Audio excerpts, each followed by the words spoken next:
Nitwa Muhorakeye Julienne.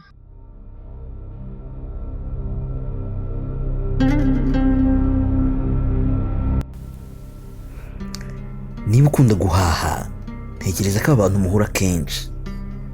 Ese uretse kuguha intoryi, imiteja, inyanya n'ibitunguru ukajya guteka, ujya ufata umwanya ngo umenye bumwe mu buzima babayeho?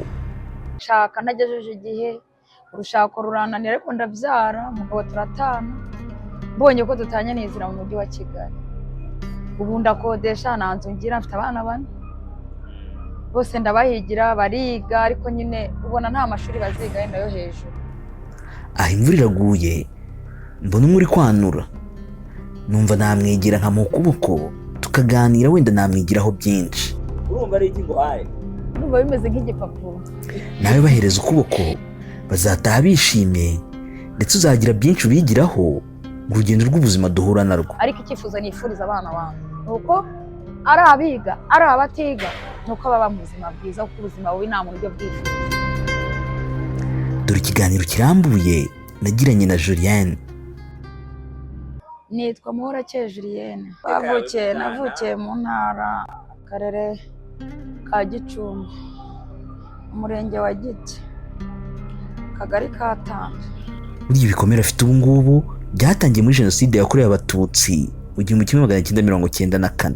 Mu bwana nabayeho nabi, amagingo na n'ubu ntibaho nabi, kuko ababyeyi banjye bapfuye 94 mu ntambara.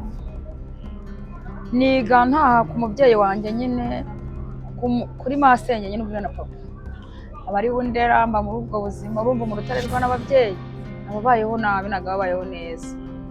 Mba muri ubwo buzima igihe kigeze nyine mbi inkumi, urumva nabaye inkumi ntabayeyo, nyine ukuntu byari bimeze. Urumva nabayeho nabi kuko nta babyeyi nari mfite. Njya mu buhungiro, mpunga nyine ngendana n'abaturage ntazi. Igihe kigeze nyine bamvana ahantu bita bari Kinshasa, nyine baranzana. Igihe cyabaye ngombwa ko banzana baza kuyoboza aho mvuka, barahabona barahanshyira nyine kwa masenge, arandira nyine andera mu buzima butari bwiza, mbaho nabi. Ariko igihe kigeze nyine ndashaka, nshatse nyirabwo ubuzima buranga, nyine umugabo turatana, bonye byanze neza nizira i Kigali, nkomeza guhiga ubuzima. Ariko abana banjye ndabazana. Igihe nari mfite imyaka, nagiye mfite imyaka 5 atari 6 aho ngaho, nagarutse mfite imyaka 13. Sinarize ngarukira mu mwaka wa 5 primaire, kuko naratahaga kurya bikaba ari intambara, tukajya kwiga kuko mfite mukuru wanjye nawe ubayeho muri ubwo buryo, ariko ntawe uri inaha. Na musaza wanjye we yaragiye ajya hanze, ntawe uri mu Rwanda. Twajyaga kwiga duhinze, kandi ubwo nafite imyaka ingahe 10 ahari. Twava kwiga ugasanga nta biryo. Urumva nyogose masenge uwo nigeze abyara umwana n'umwe, nitwe bari abana ariko nabwo wumvaga atabyishimiye. Urumva umuntu utarabyaye ariko rero abana ba musaza we ntabwo yabaga byishimiye. Nabayeho njye mu buzima bubi bukakaye n'amagingo na n'ubu. Hari igihe mbanuma n'isinyiseze abantu wakwiyahura, ariko undi mutima ukambwira ati kwiyahura ntacyo byagufasha mu buzima. Yashatse umugabo atekereza ko agiye gushyikira bimwe mu byishimo yari yarabuze akiri umwana. Byahebye ukajya. Numvaga nyine nshaka ubuzima bwiza, nyine nkumva yenda nakwiga nkarangiza, nkabona akazi keza kagira icyo kamara n'umuryango nagira. Icyo gihe mbabyaye nkashaka umugabo, nkumva nabaho neza. Ariko uko nabyifashije ntabwo ariko byagenze, ku buryo njya numva hari igihe nageze nawe mvuga ariko mara ubundi wazajya kureba wenda perezida, nkaba namusaba ubufasha bwo kuba yanyubakira, ko ubuzima numva bunaniye. Ariko ngashaka inzira nacamo mfa sinazibona. Kandi ubwo nyine nimpfa, kubera abana banjye bamwe nabohereje no kwa sekuru, sigarana abana 2 bonyine. Ubwo rero ndavuga nubwo nimpfa nabo bazabatwara bene. Muri make nge mpagaze gutya, nta muntu ngira we famille uretse inshuti umuntu yishakira yageze i Kigali, ku buryo nuba n'ibintu byo gushaka ntabwo rwose ntabimbamo. Yewe nabanye n'umugabo nabi cyane, amfata nabi, inkoni nyinshi, itotezwa muri make, ku buryo no kunyica ariko haba Imana. Ngewe ntekereza kugenda umva ko namuha amahoro mu buzima, kuko baraganyurira ko nta babyeyi ngira, agahonyira ko ndipfubye n'uri ntacyo nazamugezaho, niwabo bakamfatanya. Ngewe mpitamo kwiciraho ndigendera. Nkarabona ari nshoboye gutwara, abandi baguma. Igihe higeze nabo baraza, kubera ari abahungu 2 b'impanga, ngewe ubundi mbyaye 3, ariko harimo impanga 2 z'abahungu. Bo barigenda bavuga ni musange iwanyu, ntabwo mwaguma muri ubu buzima. Nanjye nyine ubuzima mbayeho n'ubundi yo bukenda bwabo ntibwira bwakwira nkavuga ngo ntibuke.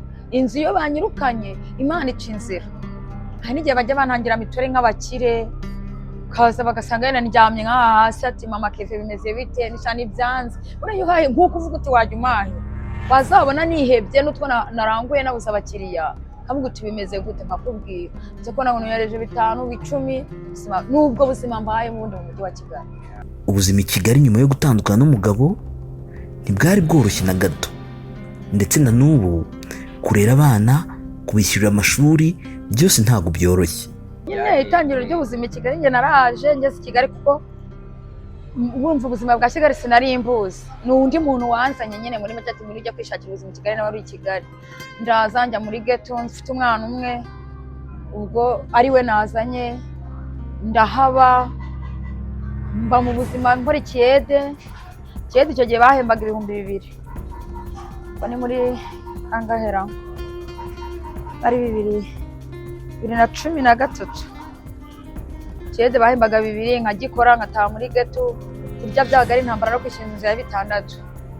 Mba muri ubwo buzima biranga nsubira mu cyaro ndongera nsubira na wa mugabo antera indinda ndongera nabwo mbona biranze umwana ubwo yanteye n'inda afite imyaka 4 nabwo muzana i Kigali none ndavuga nti ndemeye sinzamusubiraho niba ari kugenda nkagira inda nkabyara wapi reka nigarukire ubuzima bukomeze byose ni hahandi n'ubundi nta upfa rutamugezeho niyizira i Kigali nyine nkomeza muri ubwo buzima amagingo na n'ubu ariko n'ubundi ni ukuri reka nkubwire warose nawe burinda buke n'ubundi mba ndeba nta kigenda pe nyine ni kwa kwifata no kwikomeza n'imyaka mfite ntabwo ariyo wenda niyo nambaye agatenge nkajya nko gusenga rimwe na rimwe harumbona turi hano umubyeyi bitewe ko niyubashye ariko nyine ni kwa kwikomeza ukagana bagenzi bawe akavuga ati hangane ariko ubuzima bureba rwose naranye kwirarira n'icyaha ubureba ubuzima ari danje ngewe natangiye gucuruza hano hantu hashize igihe imyaka ingahera imyaka 7 curuza hano hasi batwiba baranadufunga genda afunga ngongera ngafungurwa nzize gucuruza hanze hariya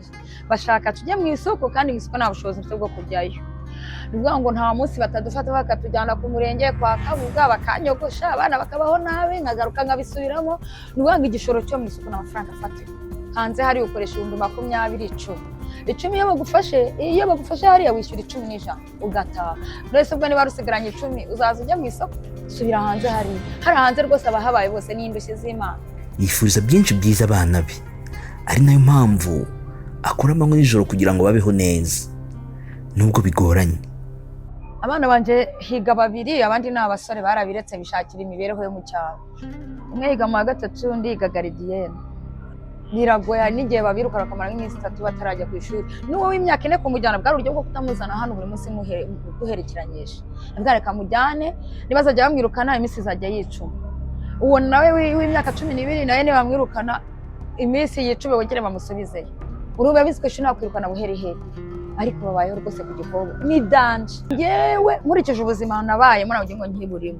Umwana wanje agize amahirwe akiga akana nk'umutera nkunga amwigisha byanshimisha nawe ntazagera mu buzima ndimo kuko ubuzima hari n'igihe nteka ibiryo nkabona nibahaze ngiye ibyo nari kurya nkabibaha kugira ngo batigunga nkuko nigunga. Hari nubwo bambwira ati uwo mutanambwa mama wariye ntinahaze wowe mama nago wahaze wakabona ko namwitangiye kuko nagahunga mba numva abana banjye babaye mu buzima bwiza nanjye niyo nakwipfira ko amarembera ndimo n'ubundi ndi gusaza bo babaye mu buzima bwiza n'abari bakavuga ati nubwo mama bo nibanamenya ko twabayeho nabo babaye mu buzima bwiza bavuga ati yenda mama nawe yabaye mu bwiza kuko nabana arapfuye sinabagiye.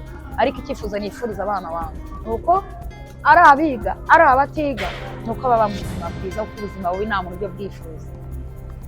Ngo kuri we ntago ajya yishima na rimwe. Ntago njya nishima nta nkubeshye waba uri mu ikode nyine ari kukubwira ngo mpa amafaranga ukishima sinjya nsiba kuza hano siba narwaye kandi niyo narwaye mba ndi kurota hano kuko urabizi i Kigali nyine nzi umupfana amafaranga iyo nta mafaranga ufite uragenda hakinjira abandi yani nubwo naraye mu rukindo kubeshya n'icyana abana 2 ibintu biraza hanze nyine inzu yansohoye kandi turaramo buracya umugira neza ati bimeze bite buriya rero neza ntabwo yigirirwa n'umuntu ukuzi gusa neza isanga imbere y'igihe naramubwiye ndamubwira mubwiza ukuri kose ambwira atakiri bimbese nkane ngenda wishyira inzu usagure nayo ndagenda nshaka indi nzu yindi nirwa njyamo ariko icyo cyo Imana sayize ntabwo nkirara mu rukindo Imana igenda icinzira inzira ubu mba ku ivi mu nzu za make, ngerayo sanga haheze ijoro.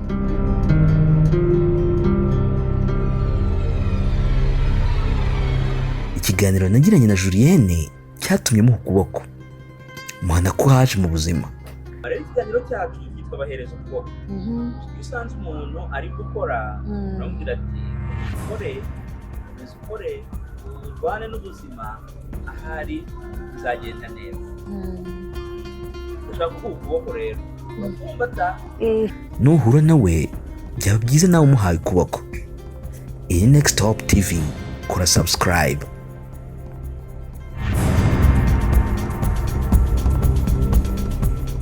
Urumva ari iki nguhaye?